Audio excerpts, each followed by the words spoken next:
Welcome back to another episode where you have Jimmy. And Jimmy. we're right here talking with the father about our new episode for Respawn and Render. Can you hear me, Father? Can you hear it? Can you hear We it? have a special rating for the movie.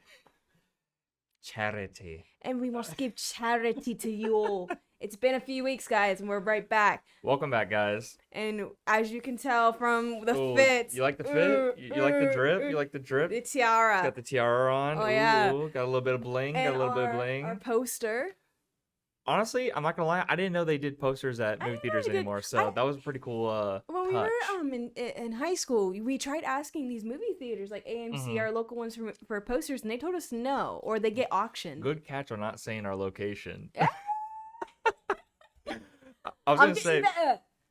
gonna say also, yo, shout out to AMC. We're not sponsored yet, but maybe one day. Those seats. So My days. we usually do IMAX, which is like their regular seating, but we did Dolby Cinema. Yep. And the seats, and it actually was like surround. Dude, the surround sound was like, insane. Also, the quality was honestly the same as IMAX in my opinion. Yeah, it was really good. Like the colors, all of it. Like Yeah. I didn't miss a thing. Those seats were immaculate.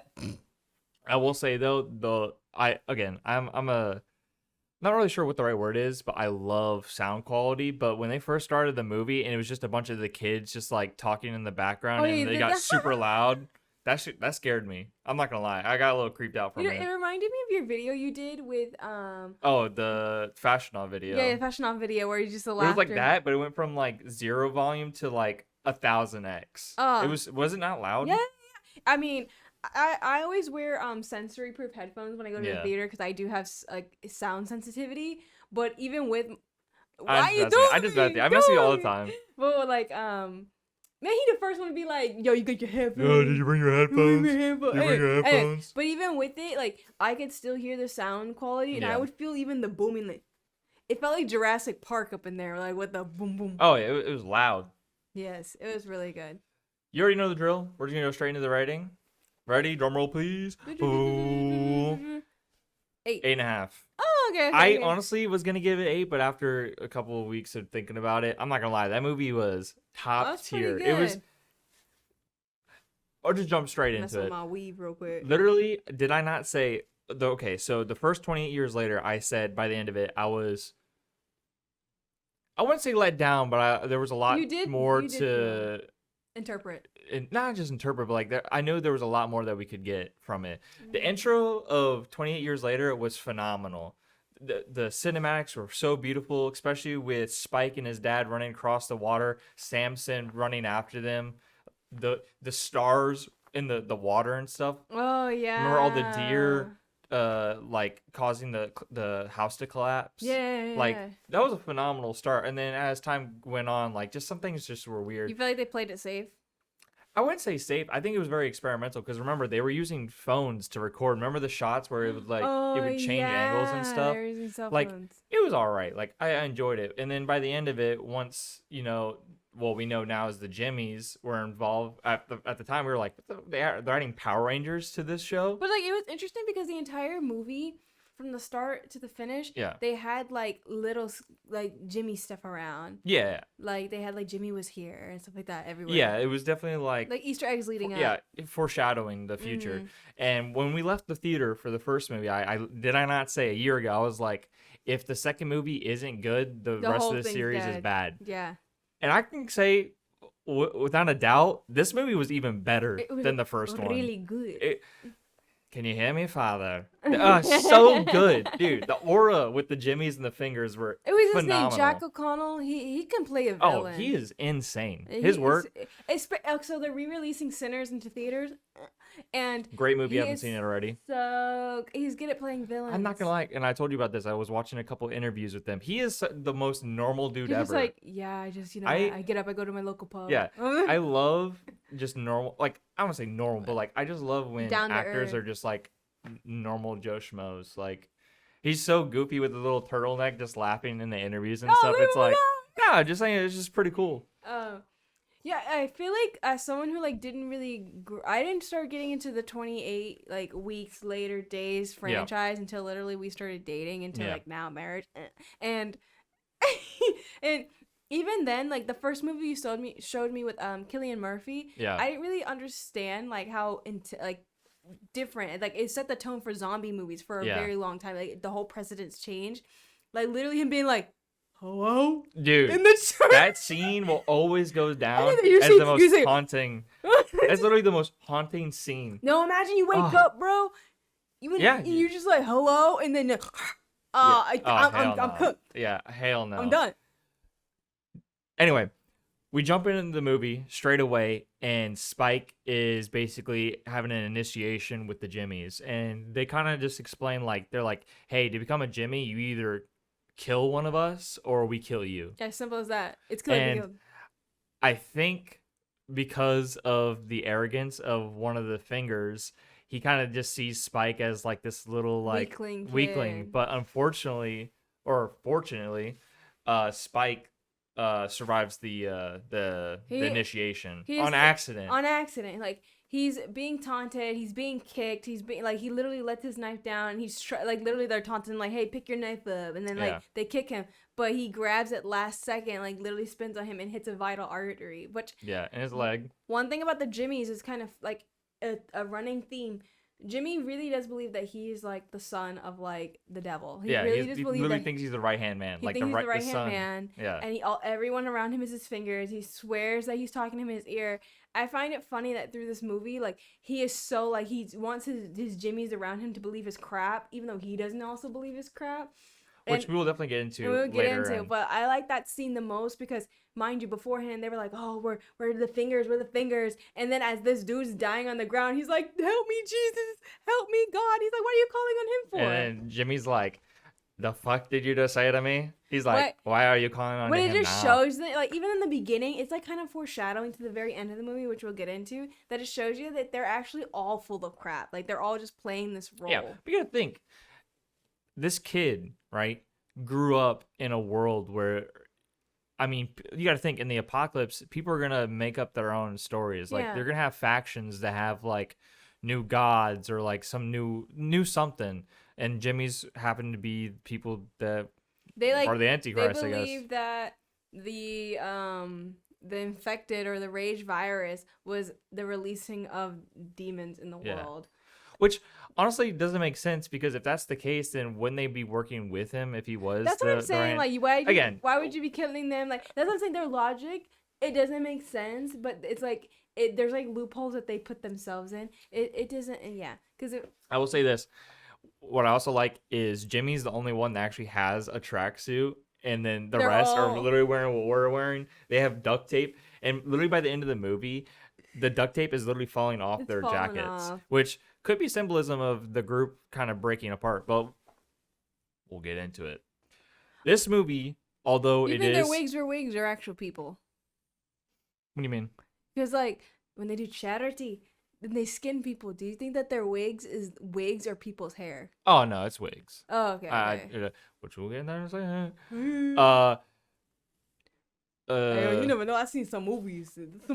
This movie definitely is more of a perspective of Dr. Kelson, which we see in the previous movie, who is making like this bone temple, which literally is the name of the movie. It's it's basically like a memorial, like a grave. Like think of like a war memorial. He's doing it so people who have died and they're all abandoned on this island aren't forgotten. Yeah, it's very symbolic to him. Which honestly is very beautiful, even though it's kind of creepy as shit. I mean, the way that the process he does it, he melts your freaking skin off your bones. But yeah. But to him, he's like, this is how I'm coping. This is how everyone remembers. Like, this is how people can remember what happened here. What's the Latin term he uses? He's like momentum or momentum. I don't know. But it's like, but from the outside, I mean, if you look at it, you're gonna be like, man, this is freaking crazy, creepy kind of thing. Oh yeah. Oh, memento mori, which he always keeps on saying, which basically means remember that you must die. Like it's beautiful because instead of viewing death as like this like end all be all, he sees it as like life is beautiful because there's an ending. Yeah. Which that's kind of beautiful. It's a gift. It's a gift. Like life doesn't come back. Like it's a gift. Anyway, So the story is mostly revolving around Dr. Kellison, the alpha infected Samson, which he names, and there's it's not that the Jimmys and Spike aren't the main plot of the story, but it feels like they're more of a side story Their than is. subplot. Yeah, which I think is going to lead to potentially a next movie, which we'll also get into. But let's just go straight into it. But isn't it that the theme? That they have like subplots and then they become main plots. Like the last movie, Jimmy was a subplot, became the main plot. Yeah. So then now we have this subplot that will become the main plot. They like have this like. Which I'm curious what they're gonna plan to do. Yeah, they kind of have this like ebb and flow. Yeah. So story goes, Spike is now part of one of the Jimmys, but I'm gonna be honest with you, this dude is so shell shocked. He's literally doing it only for survival. He's like, yeah, I'll join you guys. Like, ha ha ha. And every time he tries to escape, he finds himself right back. And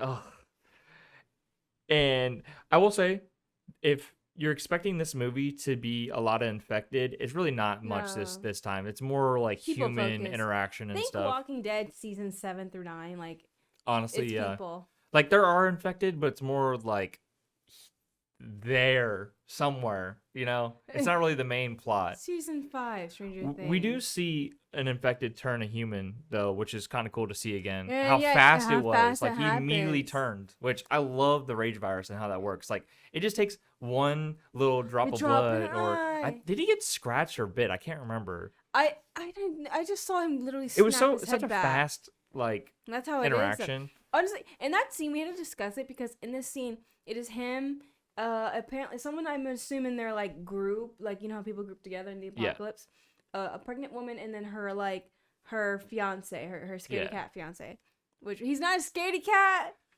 Dude, they have no business trying to kill the infected. Yes. Like that was not their mission. My guy is like very much like, he's very human. Her fiance, he's just very human because like it's scary. Like it's like at any point you could die. There was no need. And then perfect case in point. And he's telling. Oh, this is what I was saying. Yeah. Like we see all three of them, and there's an infected coming. Now something that they show is that if an infected like screams, it can summon the horde. It's just like. In but general, it's like you will have sticks with needles at the top. You ain't gonna get them. Yeah, and they tell miss. Them. It screams, and then all the other infected are like, "Oh, noise! Let's run over here." So then the girl grabs her fiance, husband, whatever, and is running. And he's like, "What about him?" It takes 2 seconds. Dude, gone. Bro. But at that point, literally, like the moment the infected screamed, dude was dead. Unless like he had some like plot armor, which he didn't. Stupid. This is where it gets crazy. So the pregnant lady and the husband or boyfriend or whatever, they end up back at their camp, and their camp's actually pretty good looking. They got fencing, they have like a little farm and stuff. They go inside, and then boom, all the Jimmys are in there eating all their food and stuff. And they're talking about Teletubbies, bro. And they're all looking like Teletubbies. Yeah, they're kind of goofy, but like Jimmyette or Jimmette. Jiminette? I don't know. They all got some Jimmy-esque name. Is dancing in the corner, like shaking her little tutu. Oh, no. Okay. No. No. Just for the camera reason. Okay. Everywhere I go, you know my name. Anyway, basically, the scene goes on. Yeah, they're like, oh, yeah, we're not just here because we don't want to leave. We're here because we're going to kill you. And then it kind of sets the tone. You're like, whoa. But he's like laughing. He's like, ha, ha, ha, ha. But the girl's like not with it. Everyone's like kind of just going along. They're feeding them. They're like kind of like, okay, like they're going to leave eventually. But they realize they're in deep doo-doo when he's like, no, I'm going to kill you. And so then the one guy takes like the hot pot of like all the stuff, throws it. Yeah. All three of them are captured, dragged to the barn. And this is a forewarning. If you are a little squeamish. If you weren't into Saw, like I was not into Saw. I didn't know what we were going to be seeing. I did not expect that at all. They show everything. And I mean everything. I mean, so their charity is basically torture. Yeah, but they use like, it's funny because they'll be like, oh, we want charity, but then they'll choose like a part of the body. They'll be like, oh, your shirt, and then they just skin your whole chest off. Where your shirt would be. Ugh. And you see everything, like for example, like or the lack thereof, or like the woman they skin. You see like even her like mammary glands and stuff. Yeah, and it's just there. It's just nothing. It's just there. And they're not dead. They're like just like passed out in pain, half alive, like type of thing. And then they get to the last guy, and he's like trembling in fear. Oh, mind you, the pregnant lady is in the barn watching this all happen. Yeah, on the very top. And they tell him, the guy, like, hey, because they're down a finger. They're down a finger. So they're like, hey, like, if you want, like, you can, same thing, pick a finger, live or die. Yeah, it's like you could die, charity, or take the chance, fight one of the members, and become a member yourself. Or just die anyway. Like, it's die or die. So he chooses the girl, which was a horrible decision because she's like Kung Fu fucking Panda, hitting all the moves and stuff. Which I could have seen it coming. Like Spike wasn't in the barn. He was sitting out with Ink Jimmy. And which is very important. She's very cool, Kelly. Because even from the beginning, this character, when she's introduced, she's already kind of like she's already side-eyeing Sir Lord Jimmy, but like in a way that she's not. She's more so a power. She's like I don't think you should be an authority. Well, it's not that. I genuinely believe that she thinks that he could be the right hand of the devil, but like she's kind of skeptical still. Like she's like, it's weird because like she's ignorant still because again they're not part of the devil or whatever, but like I genuinely think she does believe it, but like she needs more proof. Yeah, I think and then I think whenever later on the temple and everything, that's when she saw like reality. Yeah, the truth. So because you gotta imagine she looks very young. I mean, they all look young. Yeah, so she was probably a really young child. Yeah. Like she's like in her 20s. Yeah. Or early 30s. If not, that means she was born in this world. Yeah. The way that it is. Yeah. It's been 28 years. But and then some. But back to it. So long story short, dude loses. Jimmy gets a hook to the back of the head. I'm not gonna lie, I was not expecting this. So you're gonna imagine the pregnant lady is watching her husband about to basically get murdered, and it's just a close-up of the girl on top of him, and then she kind of just like starts convulsing and whatever, and then you see a little blood come down her nose, and then you realize one of the hooks in the barn gave her a lobotomy. But she wasn't dead. Which, to be honest, would probably happen in real life. Like, you don't die because you get brain damage, like especially like the occipital lobe and stuff. Yeah. Like, I'm gonna be honest with you, in that scene, she probably couldn't see or anything. Yeah. I'm not gonna lie. She was probably just like. Yeah, it was, but then he ends up dying anyways. But he does take out, like, he takes him out. Yeah, he sacrifices himself and blows up like a propane tank, which basically kills almost all the Jimmies. All the Jimmies, they're all lit up. The 3 people that they have hanging in the barn, that's how they die. Yeah. And then Jimmy's like comes out, he sees Spike, basically is like, hey, go after the pregnant lady. Spike runs after her, draws his arrow, is like about to shoot, but then he stops. He's like, wait, just take me with you. She obviously she don't trust him. She looks at him and just boom, she uppercut. Oh my gosh, wins him. He comes back. Let me tell you, he's such a kid. But he comes back. Can you blame him? He comes back with such the most BS story. I'm like, dog, like I could disprove you in 2 seconds, but he's a child. He's like, you know, I killed her and I hit the body. Yeah, and it was dark. It's like, did you poop yourself? No. Your diaper kind of looks loaded. No. Like, okay, come on. Let's backtrack a little bit. So that's one of the stories of the movie, but the biggest story is Dr. Kelson and Samson. So from the beginning, Dr. Kelson has already talked about how like he doesn't believe there's a cure, but he does think that he's trying to study what it is though. Like he wants to like, because he feels like if he can study the symptoms, maybe he can treat the symptoms, not cure it, but like understand what's going on. Yes. So through the whole movie, basically, he's already developed like this weird parasocial relationship with the alpha, and he names him Samson, of course, like biblically, because he's big, strong, long hair. We find out that he's been using morphine to kind of sedate him per se, kind of make him loopy, and the whole time he's kind of building like a relationship because like Dr. Kelson hasn't talked to anybody in years. In this like building of a relationship with the morphine, he realized Samson keeps coming back.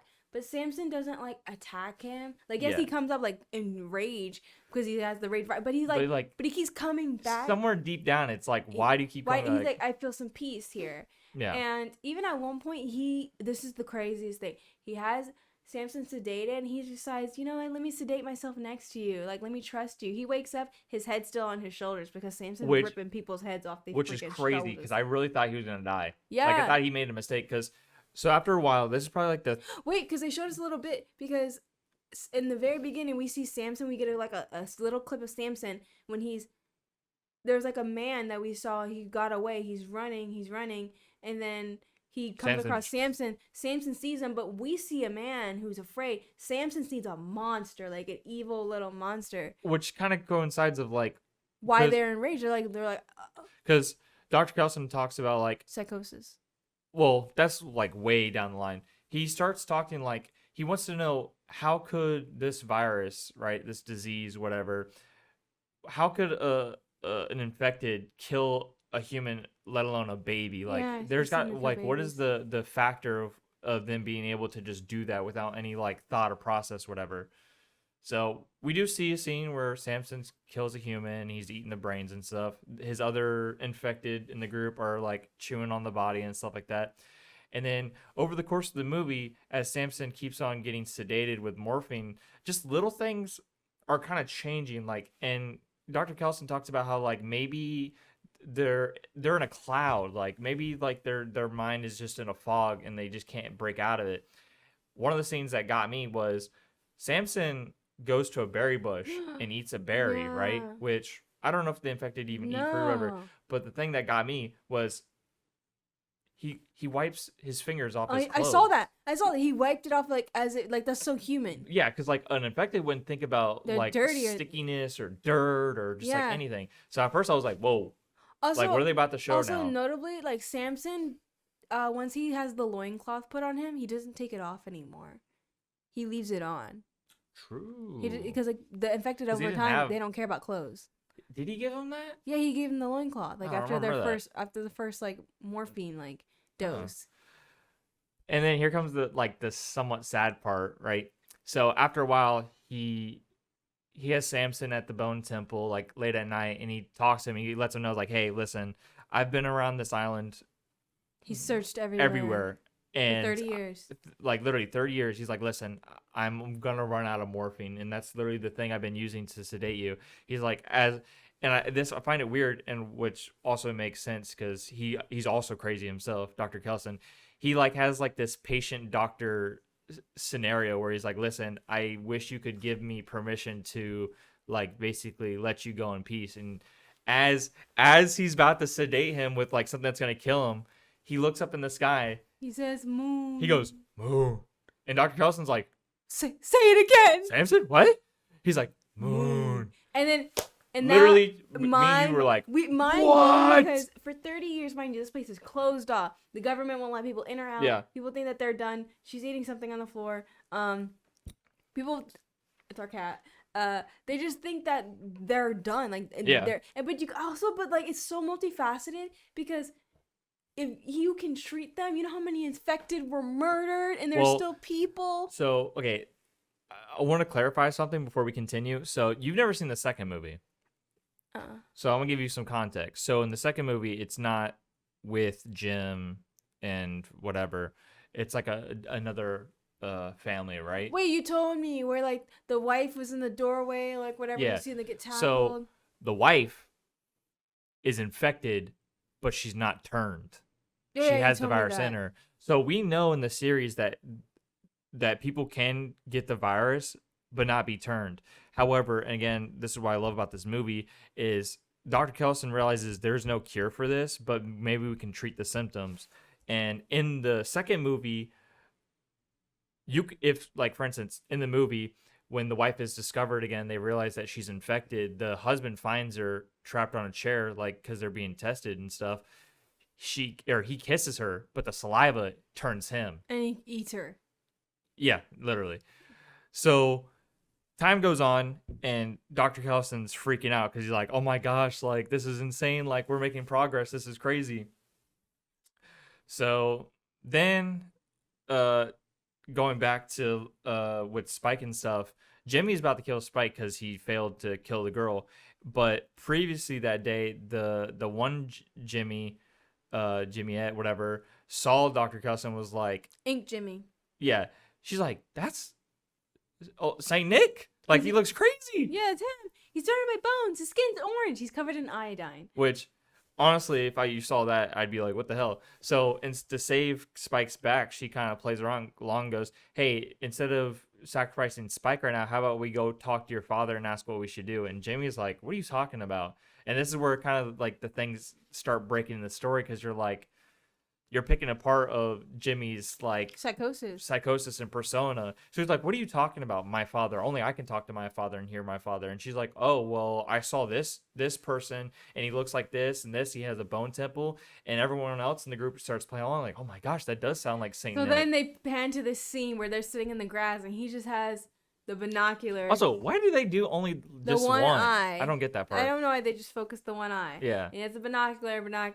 And she's like, so is that him? He goes, he's just like nonchalant. He's like, yeah, that is. That is him. But I'm going to go down there and talk to him first before you guys do. Because he doesn't want anyone here. Yes. And then she tells everybody else, like, yo, he's full of crap. Like, he's never seen that before in his life. Yeah. But the other Jimmys are so indoctrinated that even when, like, say when Spike wanted to escape or when they tried to call it out, the other Jimmys were like, no, he's right, you're wrong. And it's like, dude, like, he's never seen this before. Yeah. So when he goes down and talks to Dr. Callison. Yeah. Which insane scene. Dude, Dr. Callison's sitting here after taking a shower, booty butt naked, just sitting enjoying the sunlight and the kiss tater tots. Yeah. All of a sudden Jimmy pulls up, he's like, are you Saint Nick? And he's like, what? First of all, Dr. Callison's like already like, whoa, what the hell is this dude just walking up in the pulling up tracksuit, long tracksuit, blonde hair, tiara, the whole 9 yards, rings, decked out in jewelry. Like, what? He's like, no, what's your name? He's like, well, I'm Jimmy. Like, oh, well, he's like, actually, it's actually, and he says his whole Sir name, Lord Jimmy, Sir Lord Jimmy, Esquire. Yeah, but yeah, you can call me Jimmy. And it kind of breaks the facade for a second, because he realizes like, hey, this is like his first time he can actually talk to another person without being fake. So that's why he sits down, his shoulders relax. He's actually literally his body language literally shows like he can actually like this. He could be like, actually, like, yeah. Yeah, he kind of sits down and talks to Dr. Callison. And he talks to him. And he's just like, he's like, no, I'm not. He's like, oh, I thought I really was gonna meet my father there. Which, a sigh of relief, but also like affirming that like, oh, I can still play along and stuff like that, because like he really thought like, oh my gosh, like, is this really real? It's like my story. I mean, when you say a lie so much, you might believe it's true. Yeah, exactly. It literally stole it out of my tongue. Yeah, no, you're good. But like Dr. Callison's like also a psychologist, so when he's sitting there, he's an actual doctor. Yeah, so. And he's sitting there, he's talking to him. He's like, so when was the last time you saw him in that church? So he's like trying to like pinpoint like where the psychosis for him started. Yeah. Like he had to build a world that didn't make any sense. Yeah. So that's what he went for. Yeah. Which makes sense. Like you were in a church when this horrible thing happened. Like you saw your family torn apart. Like this is where your mind went, and this is what you've been clinging on to that's kept you alive for 28 years. Like alive. Like also, one thing we forgot to mention is the soundtracks they used for this movie are insane. Iron Maiden, Radiohead, like, oh, when Radiohead was starting to play in his little thing, also he got booty ass naked. Yeah, I did not know. We saw his little backer. I was like, oh, it's probably a prosthetic, but like still. Probably, I'm not gonna lie. I was like, also, but in my head, I'm like, you could play music this loud and no one's coming for you, but he's under the ground, I guess, so sound. He's underground, so I don't think. But as he's sitting there talking to him, he's like, okay, so you're a Satanist and I'm an atheist. He's like, oh, they're like, and Jimmy goes, hey, I'm glad that we got that figured out. Yeah, but before my team comes down here, I'm gonna need you to play along or I'm gonna kill you. Yeah, literally. He just straight up, he's like, listen, I kind of need you because I need to play along that you're my father, which Ralph Fiennes, is that how you say his name? Or Rafe? It's Ralph. Fiennes? It's Rafe. Rafe? Yeah, Rafe Fiennes or Fiennes. I thought it was Ralph. It's spelled like I thought Ralph. It was Ralph too, but you pronounce his name Rafe. Oh, okay. Hopefully. Or Ray Fiennes. His name's Ray Fiennes, not Fiennes. Ray Fiennes. Ray Fiennes. He is like, listen, I gotta go out to bang. He starts using more resources than he ever would. And he realizes like, hey, this could be my last day ever. So when he gets Samson back, he's like, listen, Samson, I have a prognosis that I want to diagnose. He's like, I think that if you have psychosis, that we can treat this and wake you up. So he's like, listen, I need you to take these. And he gives him like a bunch of medications and stuff, which I really don't know what they are. Whatever. Because he was trying to see which one worked. Because He gave him all. He was like, here's all this. I need you to take these orally. That happens, and then Samson kind of goes off. This is the crazy part. We get a scene where it kind of fades away, and now we just follow Samson for a little bit, and he's like high as a mother trucker. He's high. He's just like he's looking at like the light going through the leaves, and then he hears the sounds of like the wind, like the trains. Yeah, which brings him back. The people. Then he finds himself in the train station where we see in the previous movie the train station was like the last time he saw like his symbiotic partner or whatever, and he sits down. But as he sits down, he looks out the window. He sees like the actual train moving now, and then he was like going back to before the apocalypse happened. And it shows him as a child. Then it shows him as like a young adult, and then he's looking around, and there's people talking, and then someone comes up and they say, "Hey, ticket, please." Oh, before you continue, did you also know that his book on his table was about the moon as well? I saw that, the moon. Which makes me think, was he actually recognizing the moon itself, or was he recognizing his memory? Yeah, that's why I saw too. Which, I don't know. Which, and I was like, did he actually have that moon book, or is it there because like he saw the moon? I would like to say it's the latter, but like I'm not saying that he wasn't associating or like actually recognizing what he was seeing was the moon. He might have just been playing with his memory, like his memory coming from the back of his mind forward.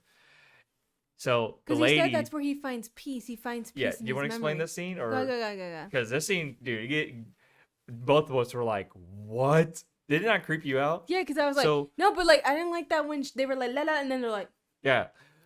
I just got goosebumps. I'm not gonna lie. So Samson, as like a young adult, like teen or whatever, because you gotta think he grew up as an infected like 28 years. So he's like on the train, and a lady comes up to him, and she's like, "Oh, ticket, please." And he kind of looks at her, and he's like, he kind of looks around before he says anything. He kind of looks around, but now there's multiple people standing up, just staring at him, no sound.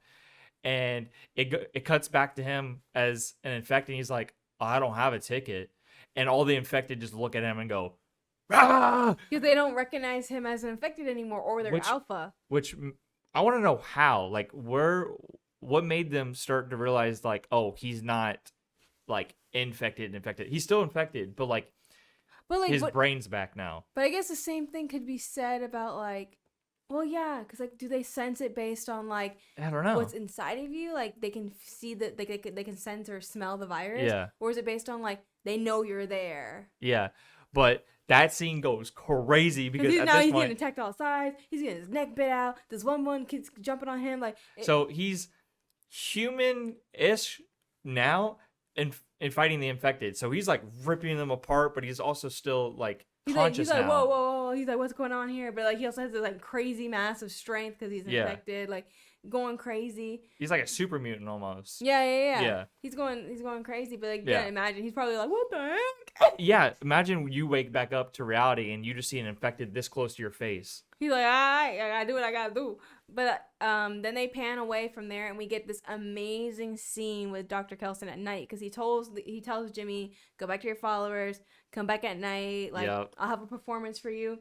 They show up, and all you hear is like the beginning, like the of Iron Maiden beginning. And they've never heard the song before. The song is like it's way old, and they played The Number of the Beast. Yeah, they've definitely never heard it before. So all they've ever heard about the devil is from Jimmy. So if they're hearing these lyrics and you're an outsider, you probably won't understand what they mean. So like to them, they're like, "Yo, this is his anthem," and he shows up with black eyeshadow around the eyes. Yo, he's got like leather. That shit is so clean. So this man's collected leather over the past couple of years because he had a whole leather wardrobe. Yeah. Why did he have that? No, he had that, man. And he's got like black on his fingertips, and he's doing this crazy like scene. And phenomenal performance. You see like he put all these lanterns up all the way around. Also the ambiance was he put all these magnificent. Around. Then there's one where he put around them in a circle. Like he lit it on fire, but he came in their faces in psychedelics. I think he like made them high or whatever. He made them high so that way it also like it magnifies and that they can't. I forgot about that part. Yeah, and then at one point you see him come out in full like gear. Yeah, he had like fire retardant clothes on, and he was like shaking coals or something in a stick. And it's like, could you imagine being like high, like LSD or something like that? Seeing that, dude, I'd be tripping. I'd be like, huh? And then he had made an arrangement with Jimmy beforehand. The scene's over, the performance is over. Jimmy basically wants him to confirm, like, hey, like, I am your son, and I am doing your bidding, and we can keep going doing bullshit. Yeah, basically just reaffirming so that the others listen to him. And he was going to go along with it because he was like, okay, he's almost out of my hair. I can go back to my work. Like, I don't get killed. Boom. But then he looks and he clocks Spike through the mask. Which is so sad because, like, his whole demeanor was like, oh, my gosh, like, I know this person. I can't just let him keep going on knowing what they're doing because... Yeah. He was fine until Jimmy started being like, so we can go on torturing and killing and like mutilating people. Yeah. Like he starts expressing exactly what they're doing. And he's kind of like, yeah, that's fine, I guess. Of course. Sees Spike and goes, no. He's like, one more thing. He's like, actually, I want him. One more thing. You know, just as the Father in heaven had a son who, you know, died for him, you, my son, will die for me. He basically flipped his whole script on him. He's supposed to be like, you know, the father. So he's just, and Jimmy's like, wait, hold on. He's like, whoa. He's like, no, I think that was it. Let me tell you something. And in that moment, Jimmy kind of goes, you know what, if he's so real, could he survive this? Oh, man, I was so upset. He gets stabbed right in his gut. And I was like, he can survive this? Nah. But, like, I like it because also, like, the other Jimmys, like, they're like, toast. They die. Like, one Jimmy died in the woods because Spike tried to run away at one point. And the Jimmy in the red, the savior. Ink Jimmy, murdered him. And then they came up with another BS story where they're not good liars, guys. Yeah. They're like, yeah, no, like, he tried to run away. He's like, but, like, Jimmy was also, like, not playing around. He had other things to worry about. He's like, whatever. But, and then the other Jimmy dies. But then at this moment, Kelly, her name is, she realizes that, one, you're exposed, you're a liar, you suck. And also, you know what? I'm actually going to follow through with this crazy request. I don't have to, but I'm going to because now I'm going to take all your BS and spin it back at you. Yeah. She basically gave him, like, a taste of his medicine. Like, you really believe this? This is what you get. And... So basically, the whole scene plays out. Dr. Kelson's kind of just bleeding out right now on the bone temple, and Ink Jimmy is like, "All right, we're gonna continue this." So they sacrifice Jimmy by hanging him upside down and basically crucifying him. And at the very end, Samson does appear again, and because one, Jimmy's high, and then two, he's like bleeding out. When he sees Samson, he doesn't really see Samson. Oh, he thinks it's the actual devil. He thinks it's actually the devil. Which, that also doesn't make sense because if you're playing along, then the devil should be... You should be rejoicing, but he wasn't. There. Yeah. He wasn't. He was doing what his first Jimmy did. Yeah. He was calling out to the Lord in fear. And he was just basically like, why are you forsaking me? Which is kind of just like, in a sense, like just biblical poetry. Yeah. Because that is like what they say, like what Jesus has said, what people say when they feel like, why have you forsaken me? It's like, did you not see what you've been doing this whole time? You had this whole time where you were thinking like, I'm right. And then when it comes to that final hour, when your stuff's punched in, hits the fan. That's when you really call upon the one true Father. And like, I'm just like this. For me, I was like, yes. I was like, this is as a, you know, a child of Christ myself, I'm just like, this was good because you really did believe. But is that healthy though? No. Like I wouldn't want anyone to, but like, listen, you would be brought down to. But she's like, no, because and for me, like that first scene, why it feels so it felt refreshing to see. Yeah. Like, it's not about like, oh look, they did all this, now they're calling on Jesus. It just shows that no matter where or how far they go, you can call upon the Lord, but it shows you that in that final hour, that's who you really recognized. That's who the whole time they could have really called upon, like, oh, I believe this. But when it's time for their ticket to be punched in, they know exactly who to call upon. Yeah. And I'm just like, see, this whole time you were playing this game, hurting people, and you realize that your game was BS. Yeah. I mean, yeah, I don't know what the answer is, but basically Samson shows up, realizes that Dr. Kelson is basically literally dying.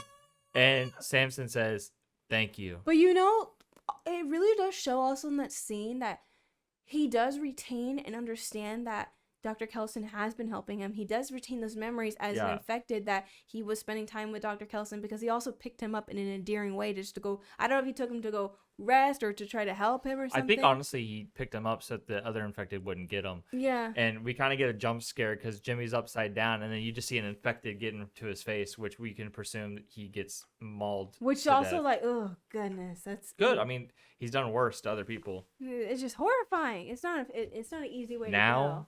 To the best part of the movie, which was unexpected. You can say it. You can say it. No, again. You want me to? Okay, so I'll let you say. Okay. Yeah, go for it. Okay, I'll let you do the reveal of that.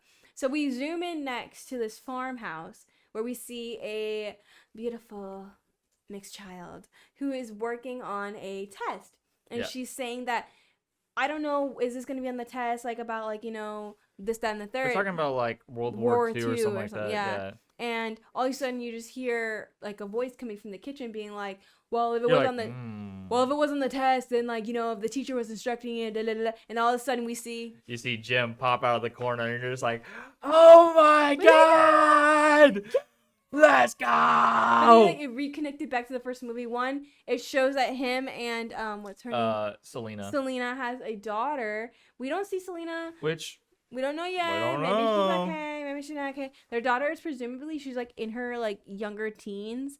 So I'll be honest with you, like, hopefully she comes back, because she's still a good-looking like woman. Like, she's not. It's not like she's. I mean, black don't crack. No, it don't. Anyways, but it just shows, and it's also funny because I like it because it's so. No. No. Are you kidding me? Yo, hold on. You know who she also plays? Who? Is she in Blade? Huh? That's a good question, but no, she's in a movie that we really love. What movie? You're not gonna believe it. What is it? Take a guess. Is it what? Give me a genre. Pirates.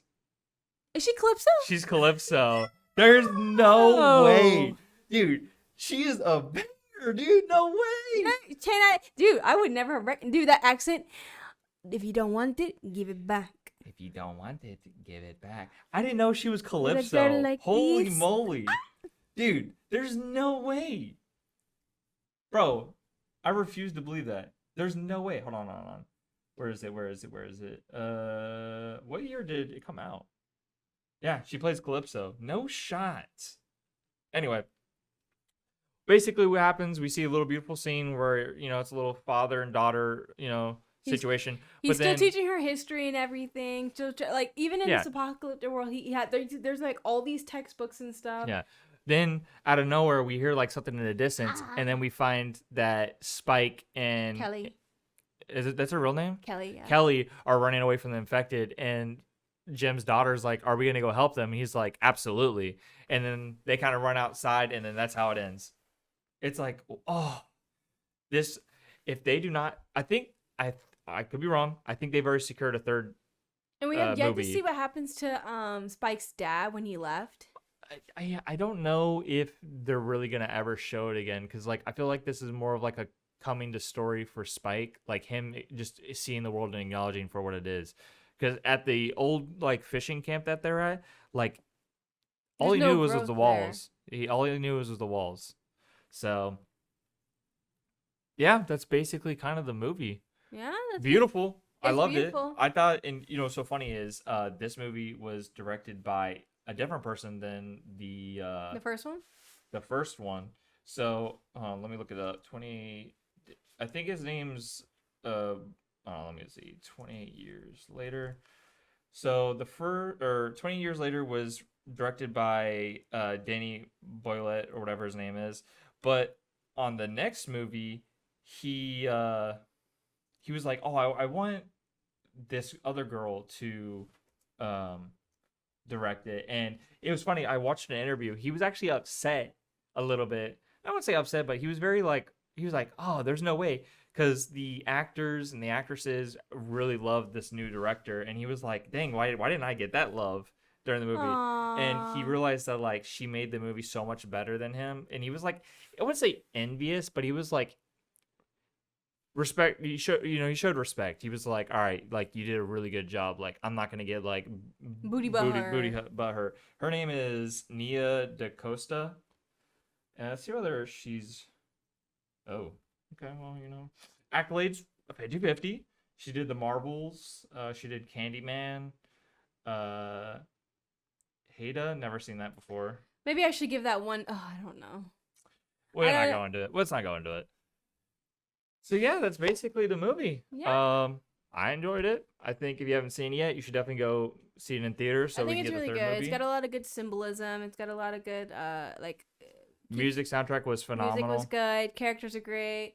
I really like this like toil and touch with like the biblical references and stuff like that. Yeah. Even as simple as like Samson, like his strength and everything like that, but also you just shows even in the story of Samson how like human he is. Like you see his alpha, the strength and stuff on the outside, but he really is just a human guy on the inside, and like we get to actually see that like he's not just this big burly beast. Like he's a man inside, kind of like Beauty and the Beast. But I just thought that whole relationship with Dr. Kelson and him, I enjoyed their scenes the most. So I was really devastated when Dr. Kelson did die. Yeah, it's unfortunate, but honestly, I thought it was beautiful. It was a good send off, even though it wasn't something I wanted. I just worry for Samson because Dr. Kelson, unless he wrote I hope it down, his story's not over. I know, but Dr. Kelson, unless he wrote it down that hey, he thinks it's psychosis X, Y, and Z. I don't know if anyone will know because that medicine will wear off. Well, I do personally think that because he is awakened now, that he's not gonna fall back into it. Personally, like I think that was. But that's like if someone has like schizophrenia. And they're aware, and then when the medicine wears off, their schizophrenia comes back. The reason why I say that is because the reason why I think that it probably did just get him out of the psychosis is because what about the other people from the second movie that didn't have that frenzy? Like they already had that innate like awareness still as a human. They just have the infection in them. You might. Hey, we'll find out. I mean, yeah, we'll find out. Like. Hopefully, I don't know. Also, I do hope we get to see more of Aaron Taylor Johnson because, like, I hope his character gets a little redemption arc. Yeah. He wasn't a bad person, okay? He just... His wife... Listen, it is a difficult... I'm not justifying it, but, like, you also have to see it from... Like, you can't expect everyone to do the right thing. Like, it's difficult. Imagine seeing your wife progressively... get worse and worse and worse and worse over a course of years and years and years. Like loneliness exists. Like,